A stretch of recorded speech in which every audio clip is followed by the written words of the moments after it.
योग क्षेत्रातला आठवा अडथळा म्हणजे अलब्ध भूमिकत्व। अलब्ध भूमिकत्व म्हणजे काय? जे तुमचं साध्य करायचं आहे, तुमच्या ध्येयापर्यंत तुम्ही पोहोचू शकत नाहीत, त्याला अलब्ध भूमिकत्व असं म्हणतात। प्रत्येक साधकाचं एक साध्य असतं, एक ध्येय असतं, तर त्या ध्येयापर्यंत जर तुम्ही पोहोचू शकले नाही तर मग निराशा व्यक्त होते, निराशा यायला लागते आणि तुम्ही बऱ्याच वेळेला योग अभ्यास सोडण्याचा प्रयत्न करता किंवा योग अभ्यास न केलेला बरा या निर्णयापर्यंत पोहोचू शकता। म्हणून अलब्ध भूमिकत्व पूर्ण करण्यासाठी, तुमच्या ध्येयापर्यंत पोहोचण्यासाठी अतिशय महत्त्वाचा घटक आहे सतत निरंतर योग अभ्यास करत राहणे। त्याच्यामध्ये सुद्धा पतंजली ऋषींनी सांगितलेलं आहे, सतुदीर्घ काल नैरंतर्य सत्कारा सेवितो दृढभूमी। तुमचा जो योग अभ्यास आहे तो सतुदीर्घ कालापर्यंत चालला पाहिजे। यामध्ये मी अजून एक महत्त्वाची गोष्ट सांगेल की अलब्ध भूमिकत्व हा जो विषय आहे, हा जो अडथळा आहे, हा प्रत्येकासाठी वेगळा असू शकतो। बऱ्याच साधकांना खूप वेळापर्यंत योग साधना करावी लागते, त्यानंतर त्यांना योग क्षेत्रामध्ये यश मिळू शकतं।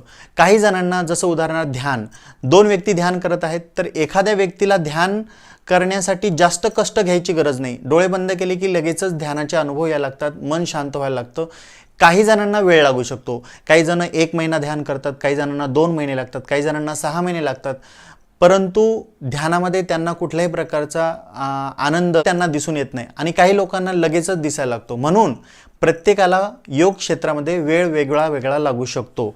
म्हणून पेशन्स ठेवणं अतिशय आवश्यक आहे आणि आपली साधना निरंतर करत राहणं अत्यंत आवश्यक आहे। 9वं अंग अनवस्थितत्व।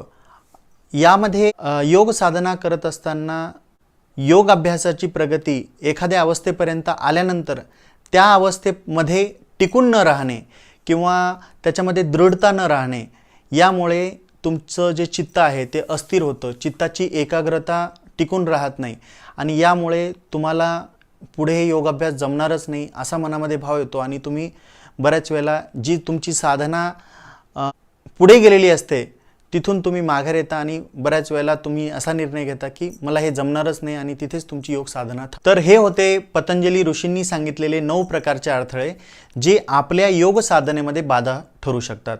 मी या ठिकाणी खूप शॉर्टमध्ये सांगण्याचा प्रयत्न केलेला आहे, तर आजच्यासाठी आपण याच ठिकाणी थांबूया। हरिओम तत्सत।